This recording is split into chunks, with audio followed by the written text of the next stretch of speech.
We go now to Florida Republican Senator Marco Rubio. Good morning to you, Senator. Good morning, Margaret.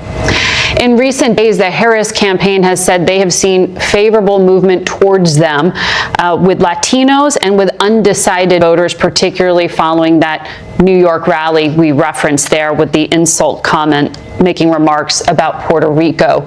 You've been focused on outreach to Hispanic voters for the Trump campaign. Are you concerned that this unforced error hurt outreach? There's no unforced error. I mean, a comedian made a joke and it was tasteless, but it wasn't Trump that said it. It wasn't, this guy's not going to be in his cabinet. I mean, this comedian's not going to be a member of his government. He's certainly not running for anything. It was a comedian who tells tasteless jokes all the time. I encourage everyone to, well, I guess watch segments of the Tom Brady roast and you'll see the kind of jokes he tells. He's an insult comic. Look, there's no At new a Trump outreach rally. Yeah, I mean, I don't know. He spoke 2 hours before Trump. Well, again, I think what's more relevant, if you want to say, okay, so if it had to be done in hindsight, the guy probably doesn't get invited, okay? Especially with a joke like that. But I think more relevant is the fact that the sitting president of the United States said out loud what most people in the Democratic Party and hierarchy believe, and that is that anyone who votes for Donald Trump is garbage, is a racist, is a hater, is a Nazi, as the vice president candidate of theirs has accused anyone who attended the Madison Square Garden rally. MSNBC was running images of Nazi rallies from Germany side by side with images from Madison Square Garden a week ago. So there, you asked me why are they so confident? If you're so confident about victory, the way that the Harris people say they are, then why would you be out there attacking, not Donald Trump, attacking anyone who's thinking about voting for him by labeling them as if you vote for Donald Trump, you're this evil, horrible human being? That doesn't seem to me like the actions of a confident campaign. It seems to me like the actions of a scared one. Well, I was speaking specifically about that outreach that you've been doing to Hispanic voters. It sounds like you think this is a negligible, but let me ask you about women voters, because we're seeing in our data that the Trump campaign may have an issue there. Here's what former Trump administration UN Ambassador Nikki Haley said this past week about that Madison Square Garden rally. This bromance and this masculinity stuff, I mean, it borders on edgy to the point that it's going to make women uncomfortable. You know, you've got affiliated PACs that are doing commercials about calling Kamala the C word, or you had speakers at Madison Square Gardens, you know, referring to her and her pimps. That is not the way to win women. Do you share the former governor's concerns that this is a vulnerability?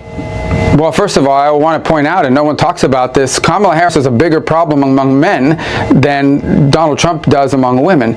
Are there women that are going to vote for Kamala Harris? Of course. Are there women that don't like Donald Trump? Of course. Are there women that are going to support Donald Trump? Yes, there are. A lot of them. And I think you'll see that bear out on Election Day. Ultimately, the bottom line is that what this election is going to be about, when people go vote, they're going to be voting on three things that are critical to them. How much does it cost to live in this country, and can you afford the things that people work hard to be able to afford? Because over the last 4 years they have not. Do you feel safe and secure? And the answer is no. People do not feel safe and secure when you have dangerous criminal elements entering this country across the open border that Kamala Harris allowed. And number three is, how close is this country to being dragged into some sort of global conflict? We now have troops from North Korea side by side with Russians on the ground in Ukraine. We're edging closer every single month to some broader global conflict that could involve the United States. And guess who's going to have to go fight in those wars? The sons and the daughters and the children of the people who are going to decide this election, and that includes over half the country, which is women voters. That's what's going to be on people's mind, and that's what should be on their mind, because that's what's at stake in this election. Well, in terms of safety and security, that soundbite a moment ago from Donald Trump talking about training guns on the face of Liz Cheney. The Trump campaign says that was about foreign policy. Well, we just played it for our viewers and listeners who heard it. Isn't it possible to make the case without using rhetoric like that?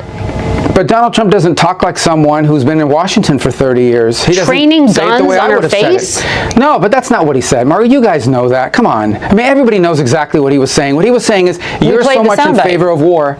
Yeah, you played a piece of the soundbite, because in another piece of it, he said he would give her a gun to go stand in conflict as well. You don't normally give a gun to someone that's going to be facing a firing squad, which is what much of the media made it sound like. The point he was making is not a new point. It is a point that has been made by people in both parties for decades, and that is you're all for war, and it's easy to be for war when you're in some fancy building and you're safe and sound in Washington, D.C.